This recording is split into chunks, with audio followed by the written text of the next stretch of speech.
Fabi, estoy live.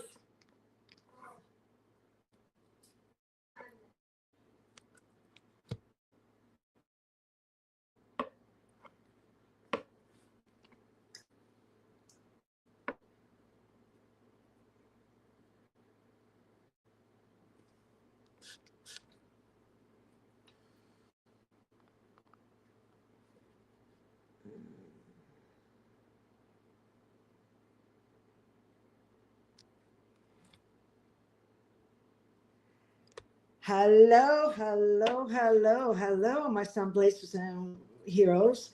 Welcome to the 16th episode of the Rosie Lester podcast. This is our series of East Meets West, and it's actually our fifth episode. And I am blessed and privileged tonight to have one amazing, amazing guest. Her name is Tenille Stewart. She is an incredible lupus warrior. She's got a heart of gold. She's I mean, all around amazing. And we're going to go ahead and jump right into meeting her. Well, first of all, let me introduce myself. And for those of you that haven't been here before, my name is Rosie, and I am. I was actually a controller years ago and walked away from corporate America and because of a dream that I had in my head on January 9, 2015, where he explained to me that I was going to be one of his soldiers to help him unite East and West, and that my son Jeremy was going to be the catalyst to ignite the journey, and that it would be a while. That was a decade ago. And today, my son Jeremy was the catalyst because unfortunately he passed away September 15th of 2024. And that's how Jeremy's Unity Flight was created. So even though I was in spreadsheets, nowadays I'm walking a different path. So again, like I said, I do have a guest on here that's incredible. She's going to tell you about being vegan and how her changing the way she ate has contributed to her health nowadays and how she's functioning. Let me bring her on stage. Hey, Tenille, how are you doing, my love? Hi, I'm amazing. How are you? Blessed and favored. Doing better now that I got you here, sweetheart. God bless you. God bless Tenille, you. Thanks for having me. I said a little bit about you, but I don't want to steal your thunder. So go ahead and tell the audience your story. Okay. Hello. My name is Tenille Stewart. I help women diagnosed with lupus go from confused and discouraged to healed, hopeful, and in control of the medical narrative. I am a 20-year lupus warrior, thriver, and not only survivor. And now I help people to do the same. Okay, awesome. So let me ask you, baby. I know that you told me this journey started with you when you were, what, 19? Yeah, I was 19 years old. Okay, can you tell us a little bit about that? Okay, so I was 19 years old and I had never even heard of lupus. I just thought, oh, that's an interesting name of a disease, I guess.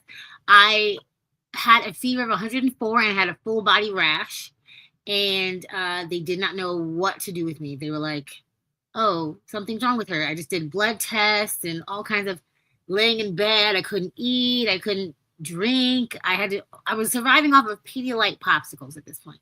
So it was 8 months to diagnose me. And that's not even a long time. There's a lot of people who took a long time, like longer, years.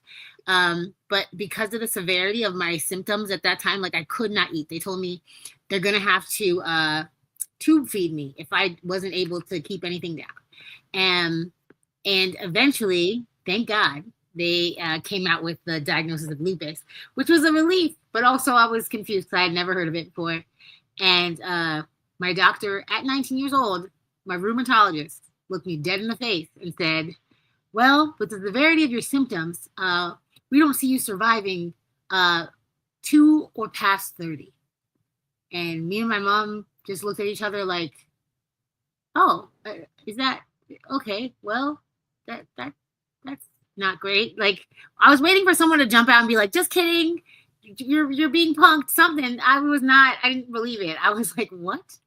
And he just said very, very like solemnly, like he knew for a fact, like there's no way that you're gonna live past 30. So you should definitely like arrange your whatever you got going on in your life to stop there.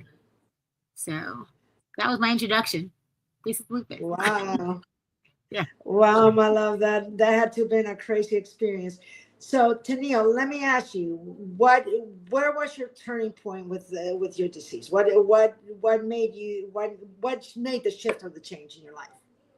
So, I kind of realized that doctors are just telling you what they learned out of books, right? And I am a human being who is not a book, who does not have a predictable body.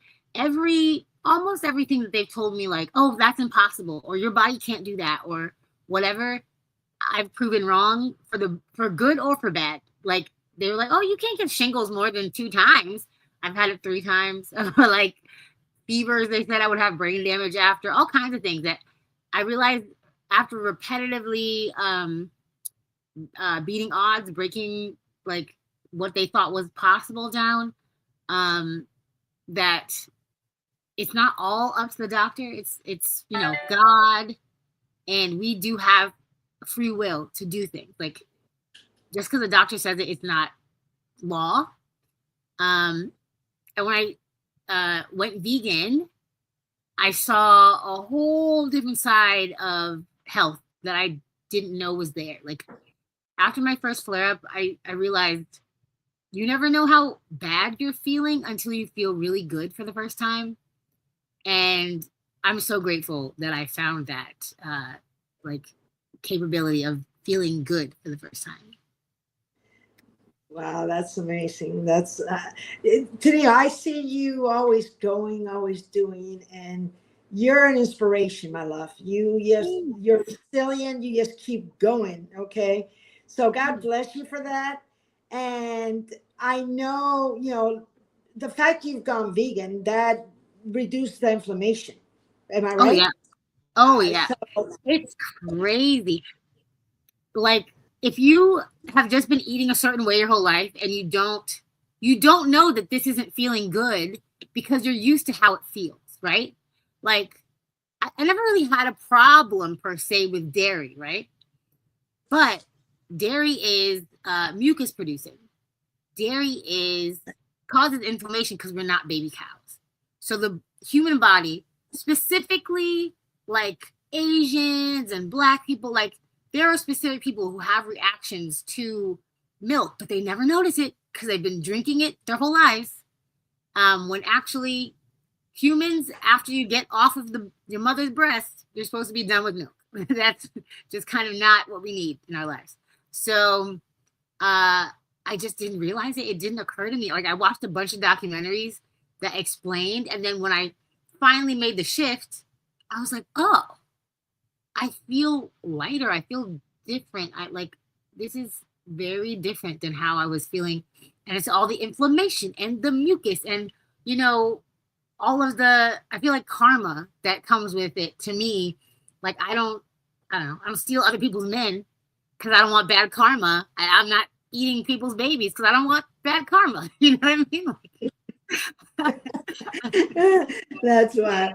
But yeah, I have found that when Western medicine's got its pros and cons, but when you go ahead and you eat right and you do things that are healthier for you, it changes the way, they think that you're going to go one route, but if you eat right and you do right, it changes everything. So it gives you inspiration. That allows you for recovery and everything. So, what other things do you do besides the nutrition, Tenille? So, to me, I am very preventative, and I realized that there's a lot of minerals that we don't get in our everyday life because people aren't thinking about it. So the body does not really get sick unless it is missing something. Something is missing. There's 2 things. So the human body, or like any mammal body, is all day long producing bad cells, producing cancers, producing bad cells.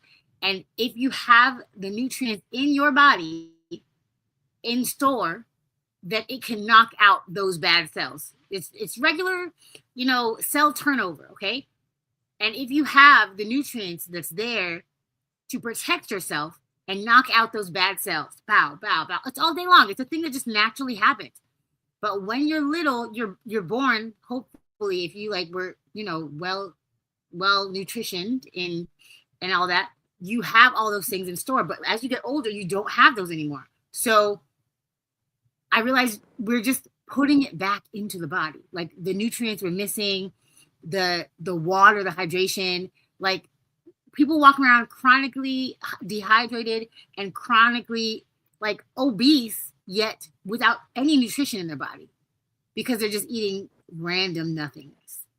Like I knew meat was not something that I needed because that has to sit and rot in your body for it to be digested. That doesn't feel good. Like that, you feel heavier, you feel more sluggish, you're more tired because your body's fighting so hard to digest that. So it's hydration, nutrition. I'm doing my best with sleep. I've never been great with sleep. And lupus comes with a lot of insomnia and things like that. So I'm working on the sleep part, but nutrition, hydration, positive mental outlook, honest, self-talk that's nice to myself, do my best to be around situations, people, places, and things that are going to be kind to me, make me look at situations in the best light, talking to God. These are all things that are very important in my daily habits. Eat well, drink well, sleep as good as I can. Stay positive. Genuinely, people don't think it matters. It is so important. You got to stay around rock stars like Rosie, and you will keep up this positive mindset. Motion creates emotion, right? So if you're walking around head down, slumped over, oh, I'm here again. I gotta go to work. I gotta do things. Your body is taking all those cues. It doesn't want to stand upright. It doesn't want to be healthy and flourish and do the healthy things that you should do for your body to continue to want to do those things.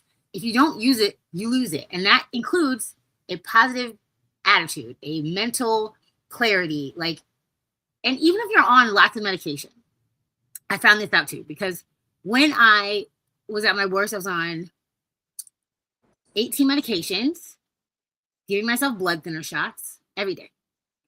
When you are on medication, the better you eat, the better those medications work.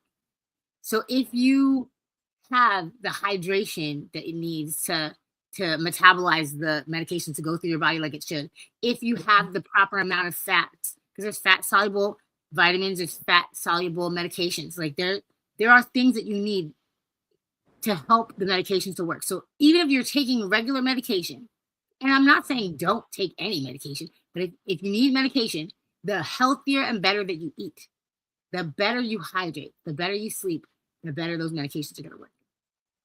Tenille, they did a study years ago of 100 known miracles. And they asked them several questions, and they put all the information in a database. And they were looking to find out what these 100 people had in common for the miracles. And it was wild because they found out they came up with 10 commonalities. And out of the 10, 4 of them were nutrition, and the rest of them were mindset. Yes. So, girl, you did. So you're dead on. So yes, I mean, it's mind blowing when you look at those things, So that's pretty awesome. So, Tenille, what can you tell listeners today? A little nugget that they can listen to about managing terminal illness and being able to be able to rise above it like you have, because you have in a massive way, girl. So give them an advice. I think the first step is to truly believe that you're going to get through this. Like, it can cross your mind, like, oh, maybe I'm not going to, or like prepare. Like, my parents wrote me a will when I was a kid. I was a teenager. They wrote me a will. However, the thought was, I'm staying here. I have things to do. I have places to go. Like, keep that in mind at all times. Like, have a why, have a reason that you're going to survive and thrive. Have a reason. So write it out. Write down, like, these are all the reasons I'm staying here, and this is why I'm gonna be okay. Like, before I ever had that for myself, I had my family praying for me. They had my worst flare up ever. My great grandmother in Jamaica had a mass. My mother had people here praying. There was full Catholic masses. My grandmother worked at a church, a nunnery. What's it called? A convent. And they had masses for me, like full church services to pray for me. So before I ever could see my path, that path was being set by other people. So have that mindset, like, I'm staying here and this is why. I'm here for a reason. This is why. That the first step is to really, really decide you're going to stay here. Because I told the story last time. I feel like I was on the show because I've been here before. But when I was in the hospital, it's in the medical journals, this flare up. I was in the ICU, and they said I was not going to make it. And my mother and a family friend from Jamaica, rest her soul, she's amazing, definitely were praying down the house. They were just pacing the floor, praying, and I could hear them. I couldn't talk. I couldn't lift my own head. I was, attached to all these machines. But I was laying in that bed before I realized what was going on, and I was thinking, this sucks. This is hard. I want the pain to stop. Not necessarily I was praying to die, but maybe that's what it could have been translated to, because I didn't say what I wanted. I just said, I'd make this pain stop. And I heard them praying. I heard them being angry at God, screaming. And all I wanted to do was reach out and hug my mom and reach out and hug our family friend. And I couldn't do it. So the prayer changed immediately. I said, God, keep me here. Like, I want to comfort them. I want to hug them. I want them to know I'm okay. I'm going to be okay. Like, whatever you need me to do, I'm going to do that. I'm going to stay here for my family. So that was my why. That was I knew right then, like, I'm going to fight, whatever it is, fight to stay here. Now find you a reason to fight to stay here, because the next day, all of my blood results changed. The next day, nobody thought it was the end for me anymore. So if you find a why that is really deep in your heart, and you know that this is why you're going to stay here, that's why you're going to stay here. Awesome, sweetheart. Yeah, thank you, Tenille. So let's go through a quick round, and then, first of all, why don't you tell our listeners where they could find you, so they could reach out to you? So I am on Facebook, Tenille Stewart. I'm on YouTube, Tenille Stewart. I'm on Instagram, Tenille_the Captain. I'm in the Chronically Planned Collective, Tenille Stewart. Yeah, you can find me everywhere. I'm on the internet. I'm on TikTok, Tenille So Silly, and I do affirmations every single night. I'm on. Last night was 1,010 nights of affirmations. You go, girl. Awesome. So, okay, let's do this fast round. Also, listeners are saying God makes the final decision. We got people from Strong Island. We've got no bedside manners. I experienced that with my dad. So interesting. So we got some listeners tuning in, my girl love. Okay, so let's go through the rapid fire. What's one habit that changed your life? One habit that changed my life. What's one habit that changed? Yeah, being mindful, just like listening to my body and realizing, what it wants, what it needs, not just rushing around, just like being still and listening. My body needs this, not being scared of it. Awesome. Awesome. So what favorite song lifts you up? Ooh. Okay, I have a lot. I'm a musician. I went to school for classical voice. So I um will always I have a bunch of like affirmation songs right now on a playlist, but the song that always comes to my head like when I'm like grumpy. Forrest, what's his name? Oh my gosh, what's his name? Forrest something. Good day. I'm gonna have a good day. No matter Oh what yeah, the day. Yeah. that's a good I one. forgot That is a good what one. his name is. Forrest something. Yeah. I don't. I'm with you. Yeah. So, if you could describe healing in one sentence, what would it be? Healing in one sentence. Ooh, this is a great question. Um, healing. Giving the body all that it needs to put itself back together, to regenerate the things that it loses every day. Healing. Awesome. Huh? What would you tell the younger? What would you tell the younger version of yourself? That's a good one, by the way. What would you tell the younger version of yourself? Younger version of myself.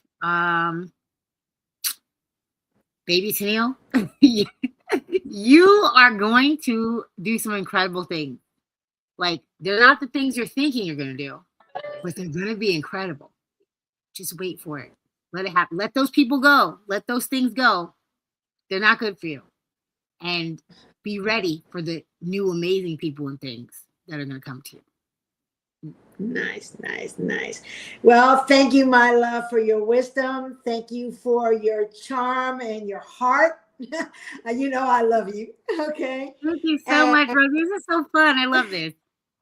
I love hearing your story. I mean, it's just incredible. And you just, like I said, you're resilient as heck. You're an inspiration for many. Okay. So God bless you for all of that. And to my son, blazers and heroes, here's my biggest takeaway.